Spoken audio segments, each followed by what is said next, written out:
আমার জীবনে আমি ছাড়িনি কোনো বস্তু যেটা পুরুষের জন্য বিপজ্জনক হতে পারে নারীদের চেয়ে। পৃথিবীর মানুষ শুনে রেখো, আমি ছাড়িনি কোনো বস্তু পৃথিবীতে যেটা পুরুষের জন্য বেশি বিপজ্জনক হতে পারে নারীদের চেয়ে।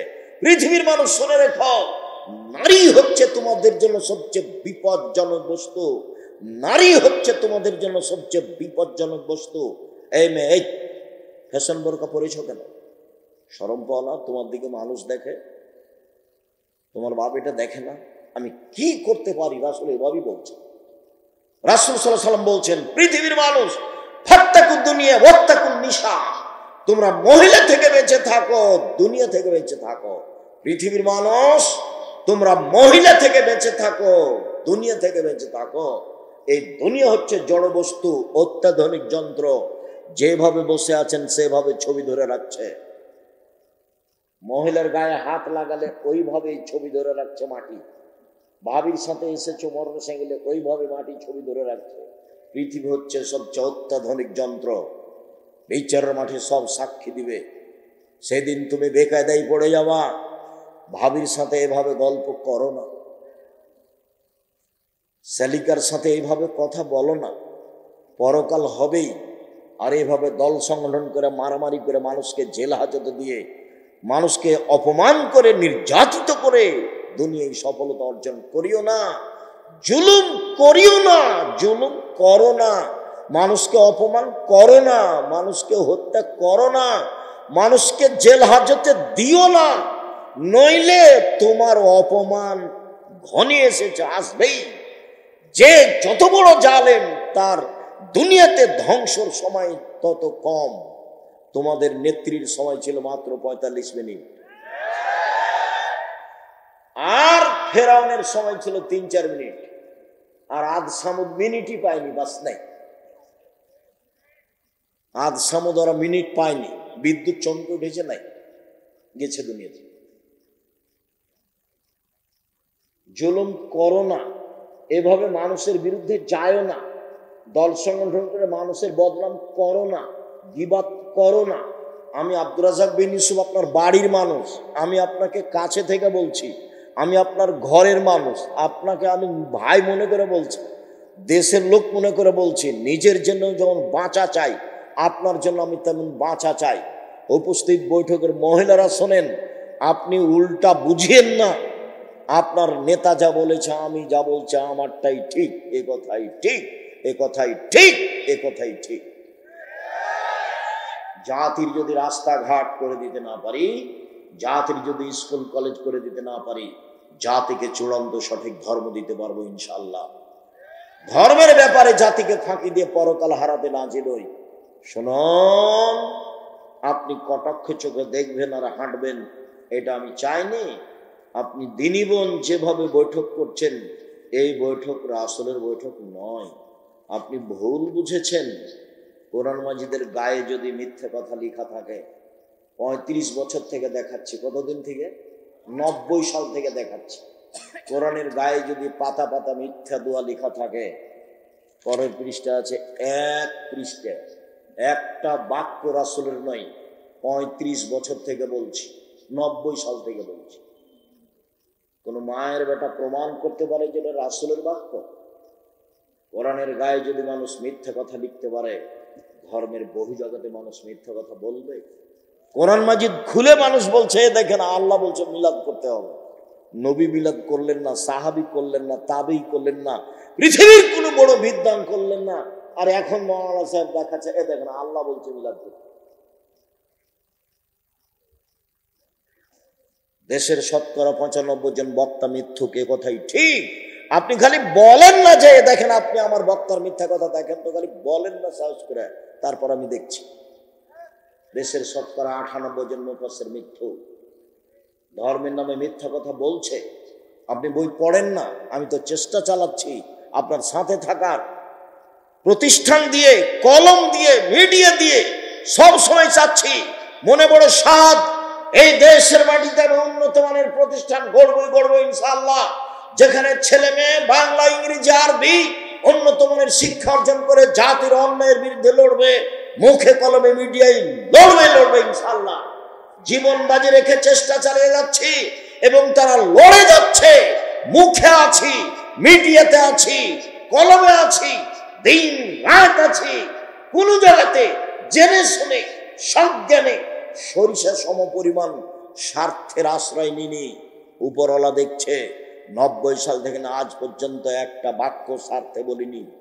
কোন স্বার্থ নেই এখানে, স্বার্থ একটাই, আল্লাহকে সন্তুষ্ট করা, আপনাকে পরকালমুখী করা। যেহেতু মরতেই হবে এটা আপনি বুঝছেন, তারই মানে পরকালমুখী। কেন আপনি দোকানে বসে আড্ডা পিটা মানুষের বদনাম করেন? আপনি কি বুঝেন? আপনি কেন বললেন যে ওই চেয়ারম্যান খারাপ? মুখ খুললেন কেন? সাংবাদিক, তুমি কি বুঝো যত কথা লিখেছ তার জবাব কি হবে? এই ছেলে, তোমাকে বলি, তোমার বন্ধু সাংবাদিক, শুনে যাও, তাকে বলে দিও। এদিকে দেখো, রাসূল সাল্লাল্লাহু আলাইহি ওয়াসাল্লাম বলেছেন, মান সাতারা মুসলিমান সাতারাহুল্লাহ ফিদ দুনিয়া ওয়াল আখিরা। কেউ যদি মুসলমানের দোষ ত্রুটি ঢেকে রাখে, তাহলে আল্লাহ ওই লোকটার দোষ ত্রুটি দুনিয়াতেও ঢাকবেন, কিয়ামতের মাঠেও ঢাকবেন, ঢেকে দিবেন। আর একটু দেখো, যে কারো বদনাম করবে না, পেপার পত্রিকায় কারো কথা লিখবে না, মুখ খুলবে না কারো ব্যাপারে, তাকে আল্লাহ বিচারের মাঠে নিয়ে আসবেন। নিয়ে এসে অন্য থেকে বাহু দিয়ে ঢেকে দেবেন, কেউ যেন দেখতে না পায়। নিজে আল্লাহ নিয়ে তার খাতাটাকে দেখাবেন, দেখো তো এই পাপ তুমি চিনতে পারো, দেখো তো এগুলো পাপ চিনতে পারো, জি এগুলো আমারই পাপ। তো তুমি কি আমাকে কিছু বলতে চাও? জি না, আমি কিছু বলতে চাই না। তো তুমি কি মনে করো যে আমার ফেরেশতারা অন্যায় লিখেছে? জি না, সেটা আমি মনে করি না। তখনও বুঝবে যে আমি জাহান্নামে চলেই গেছি। তখন আল্লাহ বলবেন, দেখো তোমার একটা স্বভাব ছিল, খাসলত ছিল মানুষের দোষ ত্রুটি ঢেকে রাখা। তুমি যদি মানুষের দোষ ত্রুটি গোপন রাখতে পারো, আমি আল্লাহ তোমার দোষ ত্রুটি গোপন রাখতে পারি না। যাও, তোমার বিচার হবে না, মাফ করে দিলাম তোমাকে, তুমি জান্নাতে চলে যাও। গুণ কি গুণ বলেন তো, কি গুণ? মুহাম্মদ সাল্লাল্লাহু আলাইহি ওয়াসাল্লাম কিভাবে ঢেকে রাখতেন সেটা আমি একটু পরে বলছি। আমি একটু বুঝাই, গীবাত কাকে বলে, বদনাম কাকে বলে, সুদ মহাপাপ, জেনা মহাপাপ, সুদ মহাপাপ। রাসূল সাল্লাল্লাহু আলাইহি ওয়াসাল্লাম বলছেন, মায়াকুলু দিরহাম রিবা ওয়া আলাম আসাদ মিন সিত্তাতি সালাসিনা জিনিয়া। কেউ যদি জেনে শুনে 1 টাকা সুদ খায়, 36 বার জেনা করে যত পাপ হবে, 1 টাকা সুদ খেলে তার চেয়ে বেশি পাপ। যেটা মানুষ দিন রাত করছে। কিস্তি তুলেছেন কেন? এই ছেলে, তোমার মা কিস্তি তুলেছে কেন? খালা বলে ডাকতে বললাম যে তোমার এটা খাবো না, প্রয়োজন আমি ভিক্ষা করে খাবো। ভিক্ষা করে খাওয়া কেন? মানুষের বাড়িতে কাজ করে খাওয়া। আমি ভিক্ষা করার কথা বলি তোমার বাপকে খাটো করার জন্য। তোমার বাপ তোমার জন্য কেন যৌতুক নিবে কেন? তখন আমি কষ্ট পেয়ে বলেছি, বাপ বেটা ভিক্ষা করে খাও। যৌতুক নিয়েছো কেন? আগামীকাল সন্ধ্যা হতে যৌতুক ফেরত দিতে হবে। দিন মজুরি করে থাকো, মোটরসাইকেল নিলে কেন? বলে আমাকে খুশি হয়ে দিয়েছে। বেটা, তোমার শ্বশুর মোটরসাইকেলটা ফকিরকে দেয় না কেন? তাহলে তো বোঝা যায় খুশি হয়ে দেয়। তোমার স্বভাব খারাপ, তোমার বাপেরও স্বভাব খারাপ। পরের দেওয়া মোটরসাইকেলে গড়ে বেড়াও আর এগুলো বদনাম করে বেড়াও। দেখি আব্দুল্লাহর শ্বশুর বলুক তো দেখি, আব্দুল্লাহর শ্বশুর, আব্দুর রহমানের শ্বশুর, আব্দুর রহিমের শ্বশুর, বাবার ক্ষমতায় আমার সামনে মুখ খুলতে পারে? মুখ খোলার সাহস রাখে না, মানে ওর ধারে কাছে যেতে পারবে না।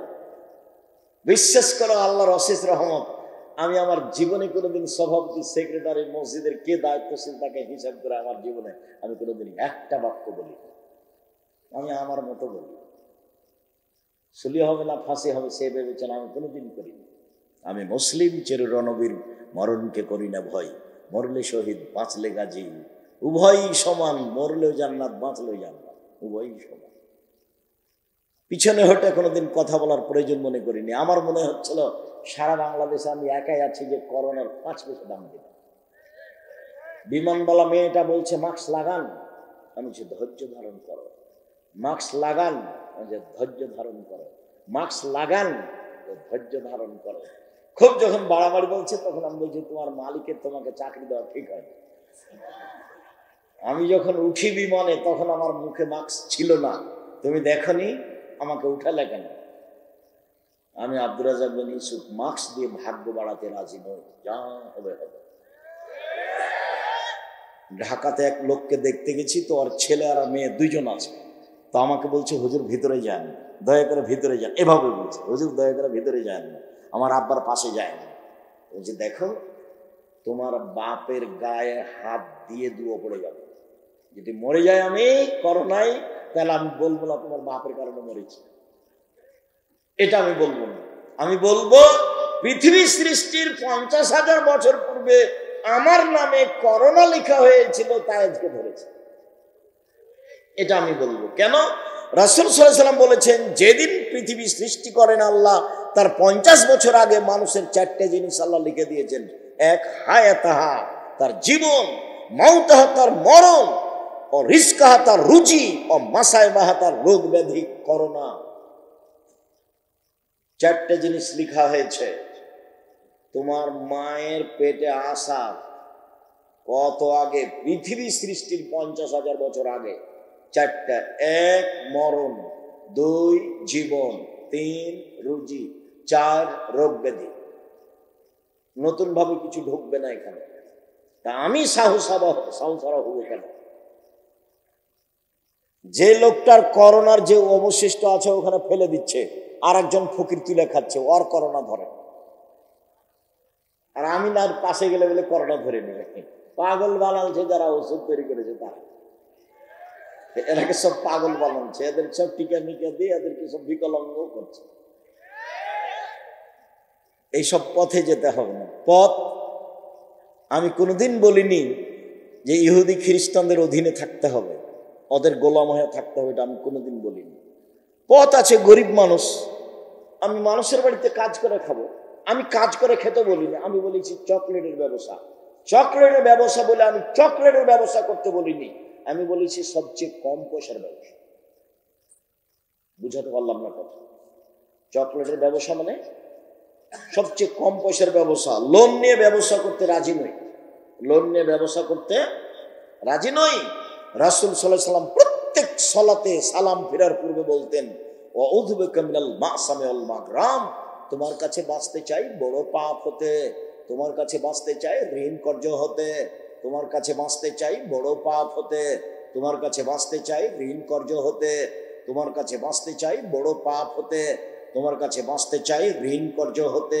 আল্লাহ রাসূল এভাবে বলতেন সালাম ফেরার পূর্বে। আর আল্লাহ রাসূল বলতেন, এই শোনো, এই জানাজা এ লোকের ঋণ আছে নাকি? বলে জি আছে। তা আমি গেলাম। আল্লাহ রাসূল ঋণ থাকা লোকের জানাজা পড়াতেন, আর জানাজাই নেই। তোমার বাপ ব্যাংকে ঋণ নিয়ে ব্যাংকের চাকরি করে, লোন পেয়েছে, 50 লাখ টাকা আছে ব্যাংকে, 5 কোটি টাকা দিব, আপনি জানাজাটা করে দেন। আপনার জামিয়া সালাফে বলিও দেখি। শুনুন, রাসূল সাল্লাল্লাহু আলাইহি ওয়াসাল্লাম বলেন, সুদের 70টি ভাগ রয়েছে। সবচেয়ে ছোট ভাগ হলো মার সাথে জেনা করলে যেমন পাপ হয়। সুদের পাপের 70টি ভাগ রয়েছে। ছোট ভাগ হলো মার সাথে জেনা করলে যেমন পাপ হয়। সুদ মহাপাপ, সুদ মহাপাপ, সুদ মহাপাপ। কোটি কোটি টাকা সুদ খেয়ে আজকে বলছি ভুল হয়েছে, আর কোনোদিন সুদ খাবো না, লেনদেন বন্ধ করলাম, তুমি আমাকে মাফ করো। আল্লাহ বলবেন ঠিক আছে, করলাম। এখন দোকানে বসে আড্ডা পিটে কারো বদনাম করেছে, ক্ষমা চাও দেখি, হবে না। আল্লাহ তো বলছেন হাদিসে কুদসি, মা দাওয়াতানি রাজাউতানি, আদমের ছেলে মেয়ে শোনো, তুমি যেভাবে ডাকো আমি সেভাবে থাকি, তুমি যেভাবে বলো আমি সেভাবে শুনি, তুমি যেভাবে ডাকো আমি সেভাবে শুনি, তুমি যেভাবে বলো আমি সেভাবে মানি। আমি পরোয়া করি না তুমি কত বড় পাপী, আমি পরোয়া করি না তুমি কত বড় পাপী, তুমি ক্ষমা চাইলে আমি ক্ষমা করে দিই, আমি পরোয়া করি না তুমি কত বড় পাপী, তুমি যেভাবে বলো আমি সেভাবে থাকি, তুমি যেভাবে ডাকো আমি সেভাবে শুনি, ক্ষমা চাইলে ক্ষমা করে দিই, আমি পরোয়া করি না তুমি কত বড় পাপী। আদমের ছেলে মেয়ে শোনো, তোমার পাপ বেশি হতে হতে হতে যদি আকাশে লেগে যায় পাপ আর পাপ, এরপরে যদি তুমি আমাকে বলো আমার ভুল হয়েছে, আমি তোমাকে ক্ষমা করে দেব, আমি পরোয়া করি না তুমি কত বড় পাপী, আমি পরোয়া করি না তুমি কত বড় পাপী। তুমি যেভাবে ডাকো আমি সেভাবে থাকি, তুমি যেভাবে বলো আমি সেভাবে শুনি, তুমি ক্ষমা চাইলে আমি ক্ষমা করে দিই। এই কথা আল্লাহ বলছেন। তবে ঋণ ব্যতীত, বদনাম, মানুষের সাথে জড়িত পাপ ব্যতীত, মানুষের সাথে জড়িত পাপ মানুষের কাছ থেকে ক্ষমা নিতে হবে, অন্যথায় বিচারের মাঠে নেকি দিয়ে বুঝিয়ে দিতে হবে।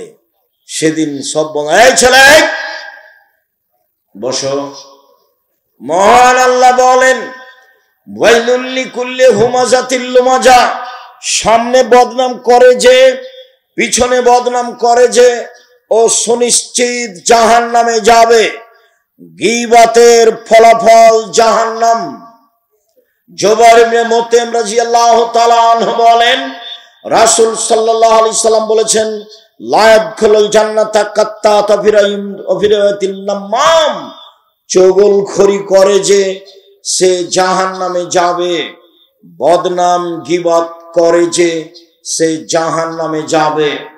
রাসূল সাল্লাল্লাহু আলাইহি সাল্লাম বলেন পৃথিবীর মানুষ শুনে রেখো, বদনাম মহাপাপ, গীবত মহাপাপ, বিচার মাঠে সবচেয়ে নিকৃষ্ট জঘন্য মানুষ হবে যে মানুষের বদনাম এখানে একটা বলে ওইখানে আর একটা বলে, এ হবে সবচেয়ে খারাপ মানুষ। রাসূল সাল্লাল্লাহু আলাইহি সাল্লাম বলেন পৃথিবীর মানুষ শুনে রেখো, যারা মানুষের বদনাম গীবত করে বিচারের মাঠে তাদের মুখে হবে দুইটা আগুনের জিহ্বা। মুখে দুইটা কি হবে? আগুনের জিহ্বা। অবাক অবস্থা। রাসূল সাল্লাল্লাহু আলাইহি সাল্লাম বলেন পৃথিবীর মানুষ লা তুজুল মুসলিমিনা, মানুষের বদনাম গীবত করে মানুষকে কষ্ট দিও না। ওয়ালা তুআইরুহুম, তোমরা তাদের নিন্দা করো না। ওয়ালা তাত্তাবি আওরাতিহিম, তোমরা কারো পিছে পড়ো না। ওমাই ইয়াত্তাবি আওরাতা আখিহাল মুসলিম, কেউ যখন কারো বদনাম করে ইয়াত্তাবিউল্লাহ আওরাতাহু, তখন আল্লাহ তার বদনামের পিছনে লেগে যান। আর আল্লাহ যার বদনাম করেন তাকে আল্লাহ ধ্বংস করেই ছাড়েন। ও যদি মানুষের বদনাম করে তার বাহনের উটের পেটে ঢুকে যায়, তবে আল্লাহ তাকে বদনাম করেই ছাড়বেন। এই ছেলে বলো তো দেখি, তুমি মানুষের বদনাম করলে তোমার বদনাম কে করবে? আল্লাহ। মানুষের বদনাম করে যদি তুমি পাথরের মধ্যে ঢুকে যাও বা তোমার উটটার পেটের মধ্যে ঢুকে যাও, তবে তোমাকে আল্লাহ সেখানে অপমান করবে। এর নাম বদনাম, এর নাম গীবত। রাসূল সাল্লাল্লাহু আলাইহি সাল্লাম বলেন আমাকে জিবরাইল মেরাজে নিয়ে যাচ্ছেন উপরে, দেখি অনেক মানুষ তাদের লম্বা লম্বা নখ, তামার নখ হাতে, একমিশন উজুহম সুদুরাহম, মুখকে এভাবে খামচা মেরে ধরছে, গোস্ত তুলে ফেলছে, বুকে এভাবে খামচা মেরে ধরছে, গোস্ত তুলে ফেলছে। আমি বললাম জিবরাইল মান হাওলা, এরা কারা? যারা নিজেদের নখ দিয়ে মুখ এবং বুকের গোস্ত তুলে ফেলছে, এরা কারা? তখন আল্লাহ জিবরাইল বলছেন শুনেন, আল্লাযীনা ইয়াকাউনা ফি আরাজিন নাস, এরা হচ্ছে ওরা যারা মানুষের বদনাম গীবত করত। আপনি মহিলা মানুষ, এই মেয়ে চলে গেছো নাকি? গল্প করছো নাকি? মুখ বন্ধ করো। উপস্থিত বৈঠকের দিনই বল, আপনি মুখখান বন্ধ করেন। এই মেয়ে কথা বলছো কেন? আপনি একটু মুখখান বন্ধ করেন। মহিলাদের স্বভাব, এক কেজি চাউল কর্জ নিতে গেছে, ধার নিতে গিয়ে বলছে বুবু শুনেছো কি হয়েছে? বুবু শুনেছো কি? কি একটু চাউলটা দাও বলছে। আরে বল না আগে কি হয়েছে। আগে বদনামটা শুনবে তারপরে। মহিলা মানুষ বদনাম দিয়ে তার জীবন চলে, মানুষের গীবত দিয়ে তারা জীবন চলে। যে মহিলা আপনার বাড়িতে এসে কারো বদনাম করতে চাচ্ছে, আপনি বলেন মুখখান বন্ধ করেন, আমি কারো বদনাম, আপনাকে চাউলই দিব না, যান। আপনাকে ভালো লাগবে। ও কার বদনাম শুরু করেছে? যে আপনার শত্রুতা। ও কার বদনাম শুরু করেছে বলেন তো দেখি? যে আপনার শত্রুতার। তখন আপনাকে খুব ভালো লাগছে, ঠিকই বলেছেন, আসলেই খারাপ, ঠিকই বলেছেন, আসলেই খারাপ, ঠিকই বলেছেন, আসলেই খারাপ, মানুষই নয়, এই সেই। আপনাকে ভালো লাগছে আর ওকে বলতে ভালো লাগছে কেন? ওই যে চাউল নিতে এসেছে, আটা নিতে এসেছে, দেখেন এবার অবস্থা কি। এর নাম হলো বদনাম। রাসূল সাল্লাল্লাহু আলাইহি সাল্লামকে বলা হলো, আল্লাহ রাসূল, বেশি বেশি মানুষের জাহান্নামে যায় কিভাবে? তখন আল্লাহ রাসূল বললেন, মুখ আর লজ্জা স্থান, এই দুটা জিনিস মানুষকে জাহান্নামে নিয়ে যায়। এক মুখ, আর দুই হলো লজ্জা স্থান। মুখে যদি মানুষে বদনাম করে তাহলে তার জান্নাতে যাওয়ার পথ নেই। একদা রাসূল সাল্লাল্লাহু আলাইহি সাল্লাম বলেন, সঙ্গী সাথে বলতে পারো মানুষকে পিছন দিক থেকে ধাক্কা মেরে জাহান্নামে নিক্ষেপ করে কি? সঙ্গী সাথী বলতে পারো মানুষকে পিছন দিক থেকে ধাক্কা মেরে জাহান্নামে নিক্ষেপ করে কি? সঙ্গী সাথী বলতে পারো মানুষকে পিছন দিক থেকে ধাক্কা মেরে জাহান্নামে নিক্ষেপ করে কি? এই কথা বলতে বলতেই আল্লাহ রাসূল নিজের জিহ্বাটা ধরে নিয়েছেন। এই জিহ্বা, এই জিহ্বা মানুষকে পিছন দিক থেকে কি করে? ধাক্কা মেরে জাহান্নামে নিক্ষেপ করে। মুখই খুলবেন না, কথাই নাই। আল্লাহ রাসূল বলেছেন বাঁচার তিনটা পথ। এক, আলজেম বাইতাক, বাড়ির বাইরে যাবেন না, কাজ শেষ বাড়ি। খেয়ে উঠে হাত খান ভালো করে ধুচ্ছেন না, হাতটা না ধুয়েই আপনি যাচ্ছেন দোকানের দিকে। আপনার স্বভাব কত খারাপ! স্বভাবটা একবার ইতর শ্রেণীর মতো, নিম্ন শ্রেণীর মানুষের মতো। বুঝেও বুঝে না ওরা, অন্তর আছে বুঝে না, দেখেও দেখে না ওরা, চক্ষু আছে দেখে না, শোনেও শোনে না ওরা, কান আছে শোনে না। উলায়েকা কাল আনাম, তারা পশু প্রাণীর মতো, তারা গরু ছাগলের মতো, তারা কুকুর শ্রেণীর মতো, বালু মাজাল বরং তার চেয়ে খারাপ। জিন্দেগিতে মানুষের বদনামে যাবেন না। রাসূল সাল্লাল্লাহু আলাইহি সাল্লাম বললেন বাঁচার তিনটা পথ। এক, মুখ জিহ্বা। দুই, জরুরি প্রয়োজন ছাড়া বাইরে যাবা না। তিন, পাপের জন্য কাঁদো। সম্মানিত দিনী ভাই বোন, আমি আপনাদেরকে আলোচনার শেষে চলে আসলাম। যদি এই বিষয়ে আলোচনা আরো ছিল, সময়ের গতিতে হবে ইনশাল্লাহ। আমরা আসতে দেরি করেছি যে পরিমাণ, সেই পরিমাণ আমাদের আগেই হয়ে যাচ্ছে। আবারও কোনোদিন এলাকায় আসলে বিষয়ের উপর বিস্তারিত কথা হবে ইনশাল্লাহ। সম্মানিত দিনী ভাই বোন, এই ছেলে থামো। দেশের সবচেয়ে বড় প্রতিষ্ঠান জামিয়া সালাফিয়া, দেশ বিদেশের শিক্ষক দিয়ে পরিপূর্ণ। নূরানি বিভাগ 2026-এ ভিন্নভাবে চালু হচ্ছে, সর্বধরনের সেবা দিয়ে। জামিয়া সালাফিয়া শিক্ষক শিক্ষিকার সংখ্যা বেশি থাকবে। ডিসেম্বরে ফরম, 1 জানুয়ারি ভর্তি। বিষয়টা মনে রাখবেন। জামিয়া সালাফের পক্ষ থেকে বই পুস্তক আছে। আব্দুল্লাহর বইটা মনে হয় আছে, যে আল্লাহর পথে যাত্রা, এবং আব্দুর রহিমের বইটা হচ্ছে রাসূল সাল্লাল্লাহু আলাইহি সাল্লামকে যেভাবে দেখেছেন। আর আমার আদর্শ নারী, আদর্শ পরিবার, এগুলো তো আছেই। আর আমার পক্ষ থেকে একটা ফ্রি পত্রিকা আছে, একটা কিনলে ফ্রিটা পাওয়া যাবে, একটা কিনলে। আমি ফ্রি দেওয়ার জন্য আমি নিজে কিনে নিয়েছি পত্রিকা, যে পত্রিকা আপনারা টাকা দিয়ে ছাপান। এছাড়া বই আছে, দেখেন, নামাজ শিক্ষার বই। এত বই থাকার পরে আমি নামাজ শিক্ষা বই লিখতাম না, তো একবারে হাত দিয়ে ধরে সলাৎ শিক্ষা দেওয়ার চেষ্টা করেছি। একবারে হাতে খড়িতে আমি সলাৎ শিক্ষা দেওয়ার চেষ্টা করেছি, নামাজ। সে বইটা আপনি দেখবেন। আর যা বক্তব্য দিই সব উপদেশ বই আছে। তো সলাৎ শিক্ষা, উপদেশ বই, আর আব্দুল্লাহর বইগুলি আছে নাকি দেখেন, অর্থ গুরুত্বপূর্ণ বই। আল্লাহর পথে যাত্রা এখন যেটা বের হয়েছে, কয়েকটা জিজ্ঞাসা, খালি চলে যাবেন না। আপনারা আমার জন্মভূমির মানুষ, আপনি বক্তব্য শুনতে আসলে আমাকে ভালো লাগে, বই পুস্তক শুনতে নিলে ভালো লাগে, আমার সাথে কোনো পরামর্শ করলে ভালো লাগে। মাঝে মধ্যে আমার আফসোস হয় যে আমি নিজের জন্মভূমিতে অনেক জায়গায় কথা বলতে পারি না। হরিমোহনে প্রোগ্রাম ছিল, হরিমোহন স্কুল মাঠে। তো হরিমোহন স্কুল মাঠে ওরা প্রোগ্রাম করতে পারছে না, অন্য জায়গায় করছে। চাঁপাইনবাবগঞ্জের মাটিতে এমন কোন মায়ের বেটা কে আছে যে ধর্মকে নতুন ভাবে পেশ করতে পারে? ঘুঘুরা তুলে দেবো, কে আছে এমন? ওই মাঠে বক্তব্য দেওয়ার যোগ্যতা আমি রাখি, আলহামদুলিল্লাহ। ওখানে মাঠে বক্তব্য হতে দেওয়া হবে না, মানে সে কে এমন ব্যক্তি আছে এটা আমি ধর্তব্যে রাখি না, ধারণাও রাখি না। তবে এই জুলুমের অবসান ঘটেছে, আরো ঘটবে। এই জুলুমের অবসান ঘটেছে, আরো ঘটবে। কোন সাহসে তুমি এই কাজ করতে যাও? কোরআন হাদিস তুমি কি বুঝো? তুমি কোরআন হাদিস কি বুঝো? তুমি মুখ দিয়ে শব্দ বের করলে ভুল হতে পারে। তুমি কি বুঝাতে চাও? আমাদের বক্তব্য কেন বন্ধ হবে? কেন হতে দেওয়া হবে না?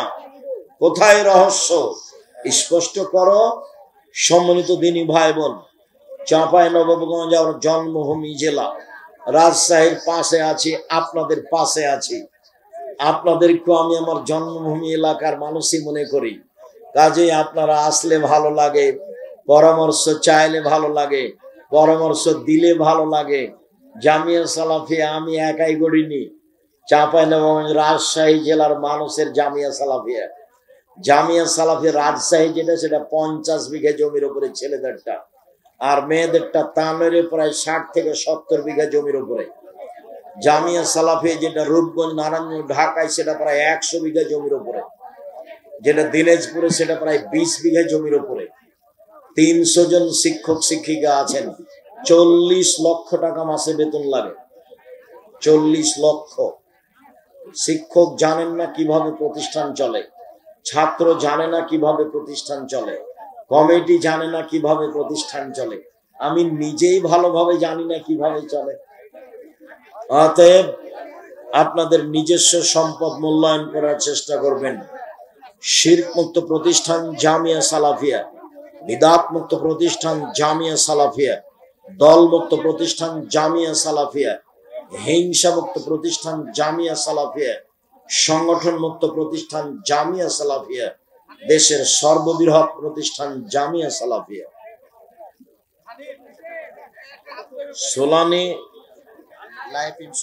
সোনালী লাইফ ইন্স্যুরেন্সের সুদ মুক্ত না সুদ যুক্ত।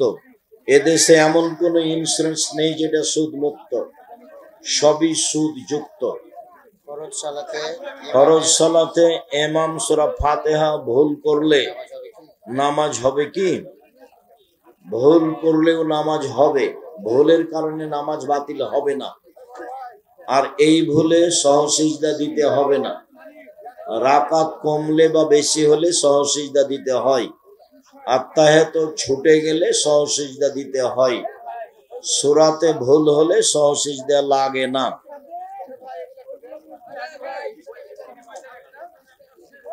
হুজুর, না বুঝে আমি আপনাকে গালি গালাজ করেছি, আমাকে ক্ষমা করবেন। ঠিক আছে, তোমাকে ক্ষমা করলাম। বহু মানুষ এরকম আছে। তুমি আরো 5 জনকে বলে দিও আমি জাতির কোনোদিন ক্ষতি করিনি। যখন জাতি না বুঝে আমার বক্তব্য বন্ধ করে, তখন আমার আফসোস হয়। এই ছেলে, একটা ফ্রি হলে একটা কিনলে, সরাসরি ফ্রি না, যেটাই কোনো একটা কিনলে একটা ফ্রি। ঠিক আছে, আমি ওগুলো নিজে কিনেছি ফ্রি দেওয়ার জন্য, কিন্তু মানুষ আগ্রহী হবে যা যা করবে।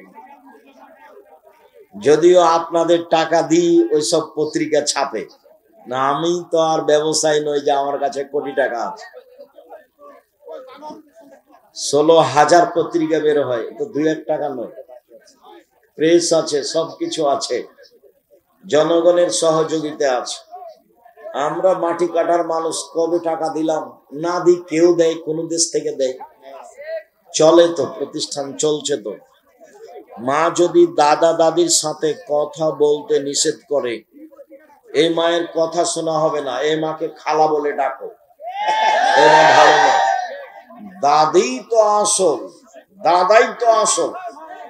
বাপের উপর দিয়ে তার সম্মান থাকবে, মায়ের উপর দিয়ে সম্মান থাকবে। দাদি আমার দাদির সাথে কথা বলতে নিষেধ করে মানে কোন কথা? দাদি আমাকে বকা দিয়েছে, দাদি আমাকে যা বলেছে বলেছে। দাদি আমার সবচেয়ে সম্মানী মানুষ। আমাকে কি বলেছে আমার দাদি এই বিবেচনা নেই। আমার দাদির সাথে আমি কথা বলবো, এই কথাই ঠিক। আমার দাদি আমার মাকে যা বলেছে বলেছে, গালি দিয়েছে তাতে গিয়েছে। আমার দাদি আমার মাকে একবারে কয়েক কিল, নতুন বউ একবারে নতুন বউ, ওই যে লিখতে বলেছিল, ঘর লিখতে বলেছিল, আজান হয়ে গেছে, তো আমার দাদি বলেছে যে হাত দিয়ে নামাজটা পড়ে নিয়ে বাকিটুকু লিখবি। তো আমার মা বলেছে যে আর দুবার ঘোরালেই তো জায়গাটা হয়ে যাবে, তাহলে একবারই শেষ করে নিয়ে হাত দিয়ে নামাজ পড়বো। যেমন বলেছে দুবার ঘোরালেই হয়ে যাবে, তেমনি আমার দাদি গিয়ে একবারে কয়েক কিল। হ্যাঁ, আমি বলছি নামাজ পড়লে হাত দিয়ে, আর তুই বলছিস দুবার হাত ঘোরালেই হবে, তোর তো সাহস দেখি অনেক। এখন আমার মা বলবে যে দাদি বলিস না, এই কোন বোকামি কথা, খুব নোংরা কথা এটা। টুপি পড়ার ব্যাপারে কোন হাদিস আছে? না। সাহাবীদের মাথায় পাগড়ির নিচে টুপি থাকতো, এটা বোঝা যায়। ব্যাংকে টাকা রাখলে টাকা বেড়ে যাওয়া, টাকা দিয়ে কি যাকাত দেওয়া যাবে? জি না। বেড়ে যাওয়াটা ফকির মিসকিনকে এমনি দিয়ে দিতে হবে, নাহলে তো জামিয়া সালেফে ইয়াতিম আছে, ওটা দিয়ে পাঠিয়ে দিবেন। বর্ধিত দিয়ে কিছু করা যাবে না, ওটা সুদ। আমি একজন ইউরোপ প্রবাসী, শুনেছি রাসূল সাল্লাল্লাহু আলাইহি ওয়াসাল্লাম বলেছেন, তোমরা কর্মসংস্থার জন্য পশ্চিমা দেশে যাবে না। না, এটা বলেননি। ওরা ইহুদি খ্রিস্টান, ওদের বিপরীত বিরোধিতা করতে হবে, এটা বলেছে। তাহলে গেলে তো অনুকূলে হলো, ওদের সাথে কাজ করলে তো অনুকূলে হলো। রুজি উপার্জনের জন্য গেলেও তার আদর্শ নেওয়া যাবে না। তার আদর্শ হলো ভয়াবহ, বক্তব্যে দেওয়া আছে, বলো দেখ, তাদের কৃষ্টি কালচার আদর্শ থেকে দূরে থাকবে, এই ব্যাপারে হাদিস নেই। আল্লাহুম্মা সাল্লি আলা নবিয়ানা মুহাম্মদ, এই দুরূদ পড়া যাবে কি যাবে না? পড়লে গুনাহ হবে। দুরূদে ইব্রাহিম, বাস দুরূদে ইব্রাহিম, আর নাম আসলে সাল্লাল্লাহু আলাইহি ওয়াসাল্লাম। ওযু করার সময় নাকে ও মুখে একসাথে পানি না দিলে কি ওযু হবে? হবে। একসাথে পানি দেওয়ার হাদিস অনেক বেশি, বুখারী মুসলিম। একবারে অঞ্জলিতে পানি নিয়ে মুখে দিবে একটু, আর নাকে দিবে একটু, এর সংখ্যা বেশি। আর পৃথক পৃথক হাদিসও সহিহ। পৃথক পৃথক করলে বেশি তৃপ্তি পাওয়া যায়, পরিষ্কার ভালো হয়। পৃথক পৃথক করলে সমস্যা নেই। ওযু করার পর কোন অংশ শুকনো দেখতে পেলে আবার ওযু করতে হবে? জি না। ওযু করার পরে কোন জায়গা শুকনা দেখলে পানি দিয়ে ভিজিয়ে দিবেন, ভিজা হাতটা তার উপরে মুছে দিবেন। মাযহাব কখন অনুসরণ করতে হবে? মাযহাব কেন অনুসরণ করবা? যে মাযহাবের অনুসরণ করবা তাকে যদি আল্লাহ কিয়ামতের মাঠে বলে যে ইমাম আবু হানিফা কি তোমাকে মানতে বলেছে, তখন উনি যদি বলেন না, তাহলে তোমার কি হবে? আমি মাযহাবের কথা বলি না, আমি বলি কোরআন ও সহিহ হাদিস। আমার জীবনে আমি কোনোদিন মাযহাব নিয়ে কথা বলি না। আমি একজন নার্সিং স্টুডেন্ট, সেবা দেওয়ার জন্য অনেক সময় মেয়েদের শরীর স্পর্শ করতে হয়। কথাগুলো কালকের না কবেকার জিজ্ঞাসার সাথে হুবহু মিল খাচ্ছে কেন? তো হতে পারে নিরুপায় হলে মেয়েদের সেবায় যায়ও, তাছাড়া যায়ও না। পুরুষের সেবায় থাকবা, নিয়ত ভালো থাকে যেন।